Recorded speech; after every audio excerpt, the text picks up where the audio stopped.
బడుగు బలహీన వర్గాల ఆశాజ్యోతి, రాజ్యాంగ నిర్మాత, స్వేచ్ఛ, సమానత్వం ఊపిరిగా దేశ ప్రజలను ఒక్క తాటిపై నడిపించి రాజ్యాంగ రూపకల్పన చేసిన డాక్టర్ బిఆర్ అంబేద్కర్ జయంతి సందర్భంగా సిటీ కాంగ్రెస్ అధ్యక్షుడు నారుపరెడ్డి కిరణ్ కుమార్ రెడ్డి ఆధ్వర్యంలో పూలమాలలు వేసి ఘన నివాళులర్పించారు. ఈ సందర్భంగా మాట్లాడుతూ నేడు బీజేపీ పాలన వలన రాజ్యాంగ సంస్థలు నిర్వీర్యమవుతున్నాయని, భారతీయ సమాజం వైషమ్యాలతో నిండిపోయిందని, మతపరంగా దేశాన్ని విడగొట్టేందుకు బీజేపీ కుట్రలు పన్నుతున్నదని, సౌమ్యమైన మెజారిటీ హిందువులు మనోభావాలను రెచ్చగొడుతున్నారన్నారు. ఈ కార్యక్రమంలో సిటీ కాంగ్రెస్ ఉపాధ్యక్షులు K Sanjay Kumar Irfan, general secretary advocate Sudhir Dhanunjay, జిల్లా ఓబీసీ అధ్యక్షుడు Naresh, Rajasekhar Reddy, rural Congress in charge Mallikarjun Reddy, city Congress నాయకులు అల్లావుద్దీన్, హనీఫ్, సేవాదల్ సుజాత, బద్రీనాథ్, రషీద్, అఫ్రాఫ్, అమీర్ తదితరులు పాల్గొన్నారు. ఈ కార్యక్రమంలో సేవాదల్ కావచ్చు, అదేవిధంగా నెల్లూరు నగర కాంగ్రెస్ పార్టీ కమిటీ వాళ్ళందరూ కూడా పాల్గొనడం జరిగింది. ఈరోజు దేశంలో రాజ్యాంగం మీద దాడి జరుగుతుంది. స్వయాన పార్లమెంట్లోనే హోంమంత్రి అమిత్ షా గారు అంబేద్కర్ గారి పదం ఉచ్చరిస్తే కూడా ఒప్పుకునే పరిస్థితి లేదు. ఈరోజు ఆర్ఎస్ఎస్ భావజాలను తీసుకొచ్చి దేశం మీద రుద్దడం, అదేవిధంగా రాజ్యాంగం మనకు కల్పించినటువంటి ప్రాథమిక హక్కులన్నీ కూడా ఏ విధంగా కాలు రాస్తున్నారో స్వయంగా చూస్తున్నాం.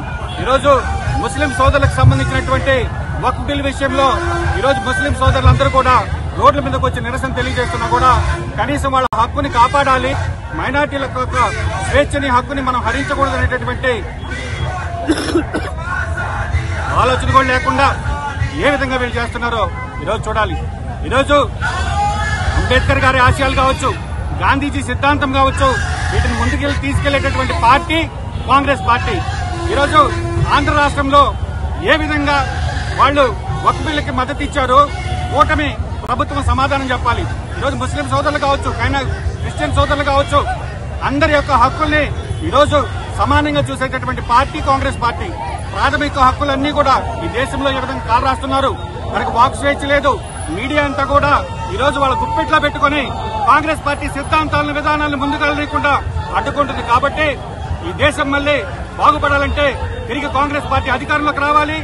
ప్రధానమంత్రిగా రాహుల్ గాంధీ గారు, అదేవిధంగా రాష్ట్రంలో రాజశేఖర రెడ్డి గారి ఆశయాల్ని సాధించడం కోసం నడుం కట్టుకున్నటువంటి, కంకణం కట్టుకున్నటువంటి ఆయన ముద్దబిడ్డ షర్మిలమ్మ గారు ఈ రాష్ట్రానికి ముఖ్యమంత్రి అవ్వాలి.